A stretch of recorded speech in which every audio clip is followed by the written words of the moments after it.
ये दोस्तों एक बहुत महत्वपूर्ण खबर है। तो खबर ये है कि यूरोपियन यूनियन और G7 ने रूस पे $60 प्रति बैरल तेल बेचने पर प्रतिबंध डाला है। आप मुझसे पूछोगे कि ये वेस्टर्न कंट्रीज कैसे डिसाइड करती है रशिया किस प्राइस पे तेल बेचेगा, तो चलिए समझते हैं। तो ब्रेंट क्रूड का प्राइस है 80 से $90 के पास। तो ऑयल से इनकम से रशिया बस अपनी गवर्नमेंट को फंड कर सकता है, यूक्रेन वॉर को नहीं। तो वेस्टर्न कंट्रीज ने ये सोचा कि चलो ऑयल की प्राइस पर प्राइस कैप लगाया जाए। तो वेस्टर्न कंट्रीज जिसमें यूरोपियन यूनियन और यूएसए शामिल है, उन्होंने रशियन ऑयल पर $60 प्रति बैरल बेचने का ऑयल प्राइस कैप लगाया। आप मुझसे पूछोगे पर्सनली तो ये बहुत ज्यादा डम मूव था, और अगर कोई इसके बावजूद भी रशिया से सस्ते में ऑयल परचेज करता है तो यूरोपियन यूनियन और यूएसए उन पे सैंक्शंस इम्पोज करेंगे। अगर आप यूएसए और यूरोप को अपना सामान नहीं बेचोगे तो किसको बेचोगे? क्योंकि मिडिल ईस्ट वाले सिर्फ हथियार खरीदते हैं और अफ्रीका वाले तो रहने दो।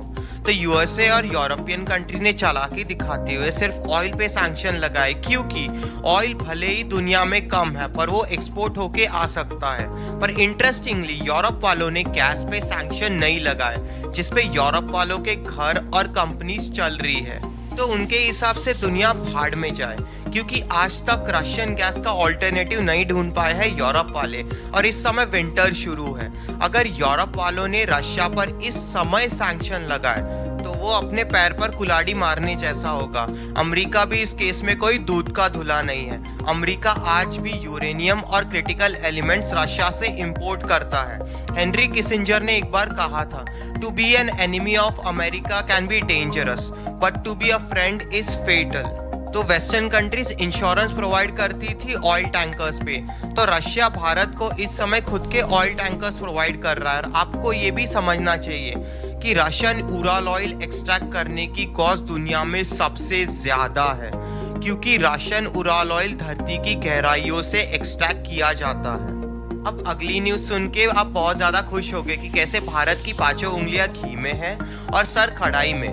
तो बात यह है कि रशिया बाकी देशों को ऑयल डिस्काउंट पे बेचता था, पर उतना भी नहीं बेचता था जितना वो भारत को बेचता था, जो होता था $60 के पास। तो बाकी देशों ने कहा कि एक तो इंश्योरेंस भी नहीं मिल रहा है, दूसरा कि वेस्टर्न कंट्री से कौन पंगा लेगा, क्योंकि हर देश में भारत जैसा जिगरा थोड़ी है।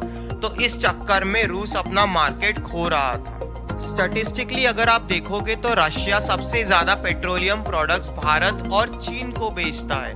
ये रूस के लिए 290 करोड़ का बड़ा मार्केट है। रूस चीन पर पहले ही काफी हद तक डिपेंडेंट है। तो मिडिल ईस्ट में अमेरिका के प्रभुत्व को कम करने के लिए चीन मिडिल ईस्ट से ज्यादा पेट्रोलियम प्रोडक्ट खरीदता है, ये जान के कि बाकी सामान तो रूस चीन से ही खरीदने वाला है। तो बचा सिर्फ भारत।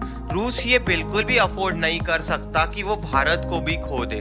तो रशिया ने भारत को ऑफर किया है कि वो भारत को $30 से $45 पर बैरल तेल बेचने को तैयार है।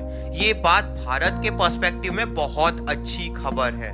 मतलब रशिया इस समय कौड़ियों के दाम पर भारत को तेल बेच रहा है। इसके पीछे कारण है। तो भारत वालों ने ऑयल प्राइस कैप को रिजेक्ट किया है और अमेरिका वालों ने भी कहा है हाँ जो करना है वो करो। तो पूरी दुनिया में भारत ही एक ऐसा देश है जिसको ये छूट मिली है। पाकिस्तान वाले तो कब से ट्राई कर रहे हैं कि उनको रशियन ऑयल मिल जाए, पर उनके हाथ में ढेला भी नहीं लगा है। तो डिफरेंस साफ तौर पे झलकता है मैच्योर कंट्री और उसकी लीडरशिप में।